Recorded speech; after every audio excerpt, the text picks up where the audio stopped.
So today we are going to do, honest to God, not just the best tri-tip sandwich, or if you want to call it a steak sandwich you've ever had, but the best sandwich you've ever had. And I'm not even kidding you, it's the best. I've had it and it's fantastic. There's this place called Oscar's Brewing Company. Oh my God, it's so hot. We're gonna do this quick. Oscar's Brewing Company, it's a new place that, it used to be Pat and Oscar's. Now it's Oscar's Brewing Company, opened up here in Temecula. And they had this tri-tip sandwich, and they had Munster cheese on it with pickled red onion, jalapeno aioli, a bun, I can't remember the bun, avocado, and arugula. Sounded great. I ate it, and the jalapeno aioli was just overpowering. Like, all I tasted was jalapeno, right? So waitress lady comes back and she's like, how is everything? And you know me, I'm always thinking like food. I'm like, you know what would be better is if they didn't put the cheese on, they put a garlic aioli and da-da-da-da-da. She's like, yeah, I'll tell the chef. Right, like she's going to. Anyway, so I'm like, I'm just gonna make it the way I wanna make it. And it turns out it's the best damn sandwich you'll ever have in your life. So it's tri-tip. Tri-tip is, I didn't know what tri-tip was until I moved to California. It's this cut of meat. It's like, here, I don't want to touch it because then I'd have to go wash my hands. But it's like a, I mean, it's got 3 points and the grain's going different ways. You see how the grain's going this way and then the grain goes this way. So when you're cutting it, you got to cut it this way. Then you got to cut it this way. So it's kind of goofy when you cut it. But anyways, I'm not sure if you can get it all across the country. I think you can. But if not, you could do this with a sirloin probably, maybe a London broil. You could definitely do it with like a New York steak. You could do this rub. The rub I'm gonna do, it's called Santa Maria. It's very popular out here in California. It's Santa Barbara area, and the workers there, the tri-tip used to be a bag cut of meat, and the workers made this rub, and they'd rub the meat and cooked it on a really hot grill and got it really crusty. I'm not gonna do that, I'm gonna do my own take on it, but I am gonna do the rub. So really quick, it's really hot out here today, and so I just did everything ahead of time. So I'll just tell you what's in the rub, what's in everything we're doing, and then look at the description, to, and then I'll put in the exact amounts. But it's salt, pepper, garlic powder, onion powder, cayenne, oregano, rosemary, sage, smoked paprika. All things that I've done before in recipes, so if you've made any of those other ones, except for the sage maybe.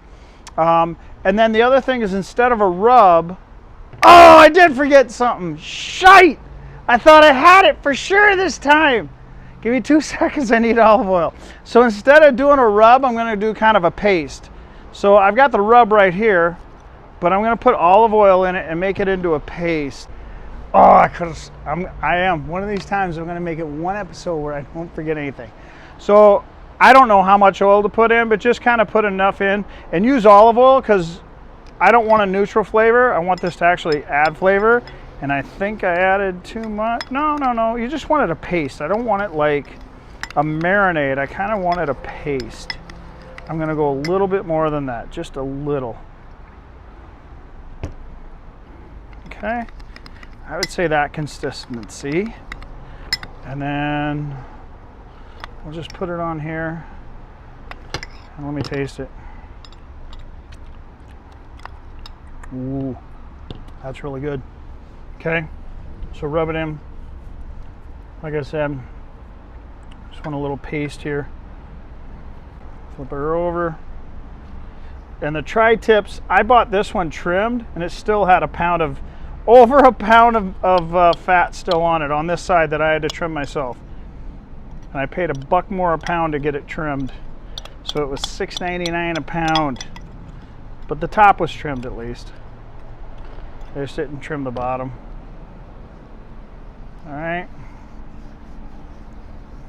There's that.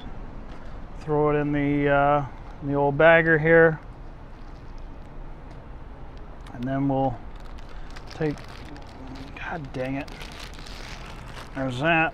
I think I lost a ton of the rub slash paste. I'm gonna put it in there. I'll just scoop it up with my hand. Get it on the meat. Okay, so I'll get all the I got all the air out of this, and I'll just rub that all over and mush it all around and whatnot, and let it marinate. I don't know, maybe half hour to 2 hours. Half hour is fine. 2 hours tops, because it's got salt in it, and you don't want it to suck all the moisture out of the meat. Be right back. Okay, so next thing is pickled onions.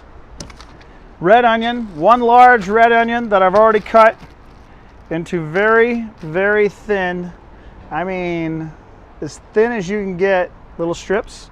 And then I'm going to put it in this liquid. This liquid contains 1.5 cups of vinegar.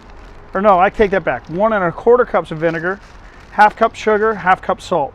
Same pickling solution that I use as the banh mi. But like I said, you don't need to watch me cut onion. It's just one big onion, and you slice it up and you put it in here and let it pickle. The cooking time on the meat is about an hour and a half. So if you get these in there, just throw them in the fridge and they'll be nice and pickled by the time the meat is done. Last thing is that we have to make is garlic aioli. Remember I told the chef that, and he poo-pooed me. But all an aioli really is, I need a spoon.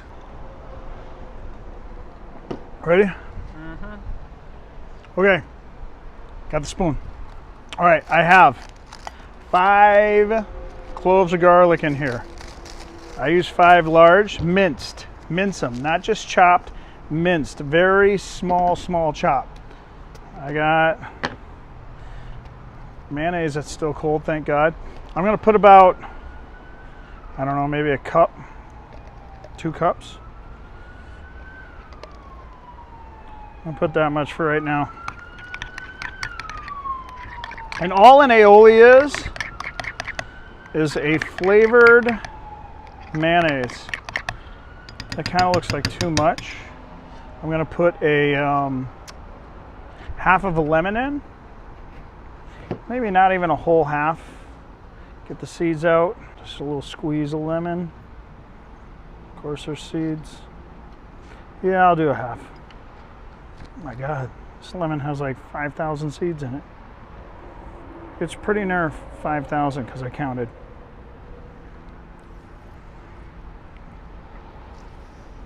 This lemon didn't have a lot of juice in it, so I'm gonna have to use a little bit more, but we'll see.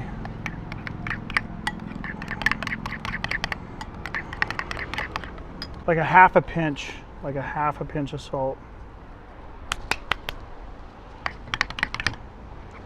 I think for that much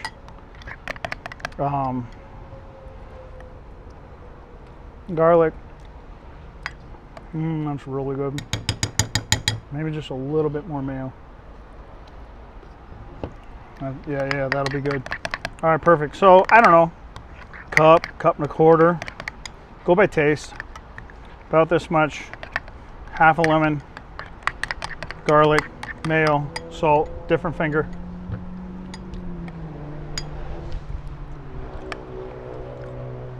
Super garlicky. I might actually put a little bit more mayo in because that's a lot of garlic.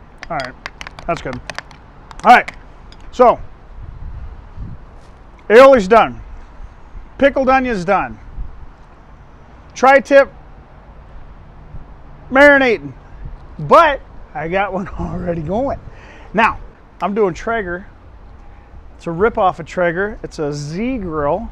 I got it at 220, 225, and it's been on for, told me to put it on for an hour for 2.5 pound, which this one is, and it's been on for over an hour.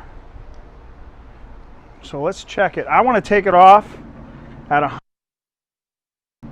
because this ain't even, holy crap. How is that already at temperature? It's at 126. All right, it's at temperature right now. 125.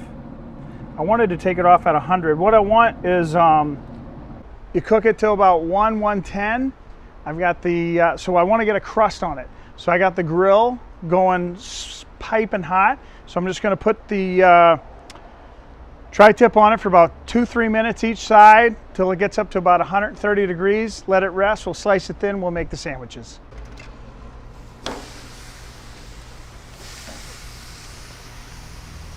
I had it in foil just for a second. I suggest not doing that, but we'll let it go for 2-3 minutes on this side, 2-3 minutes the other side, get a nice crust on it. Get it to about 125, 130. Let it rest to get it about medium rare. All right, it's been on maybe 4 minutes. Gonna do a little flipper. Maybe turn the heat up a little bit. You want to get a nice little crust on it, which we're getting there. Oh yeah. I think internal temp is a little too high. What is it? 127. Oh no, we're good. We're good. Another 3-4 minutes. It'll be like 128. Or no, it'll probably be like 132, 134. Let it rest. 135. Be perfect. Holy shit. It is scorching. You ready? Yep. All right, this thing is scorching. See that? You're a little crusty. We're going to put it on here. Let it rest probably 15-20 minutes. And in the interim, we are going to toast, clean this off, and toast us some bread. And then make some sandwiches, and that's it. So we've got our, so I took a avocado, cut it in half, pitted it, and sliced it down, really thin slices, okay? So it's a very simple sandwich. We're gonna do, here we go, we'll just build it. Just take some of the aioli. Oh, toasted bun, by the way, I toasted these. I don't think you guys saw that. So aioli on the bun, and then I like arugula, gives it a nice peppery flavor, but the meat tastes so good, but the arugula really adds. To tell you the truth, there's not that many ingredients in the sandwich, because if you put too much, it overpowers everything. Arugula, okay. All right, arugula. Now when you're cutting a tri-tip, if you look at the grain's going this way, and then it starts going this way. So you gotta kind of watch that when you're cutting a tri-tip. Grain goes 2 different ways. Cut it as thin as possible. This is like well done in here. I'm gonna get to the stuff that's not well done. Might as well taste it though. He always hates it because I'm talking with my mouth open. But it's really good. It's overdone, I think. This one's way overdone. But take it off at 100. I took this one off at like 120 and then had to put a sear on it. And I personally think it's overdone. But we will see. You never know when you get into the,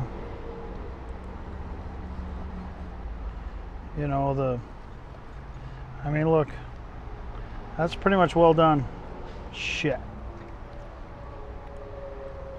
Yeah, this one's messed up.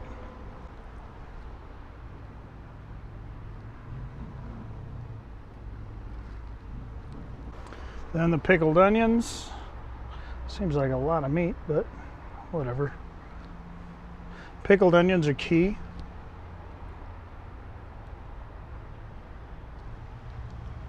And then just a little bit of the avocado for a little bit of creaminess.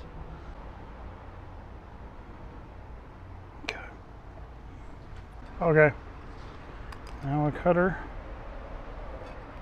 Taste test. Here we go.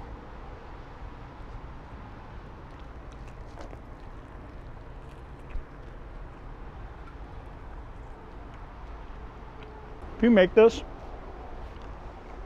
I mean, like, the steak's not exactly how I want it done, but it's pretty close. But if you make this, you will honestly say It's the best sandwich you've ever had in your life. Subscribe. Hit the ding-a-ling-ding-ding-ding button. Share it with all your friends. And cook this, because you literally will, it will blow your mind away.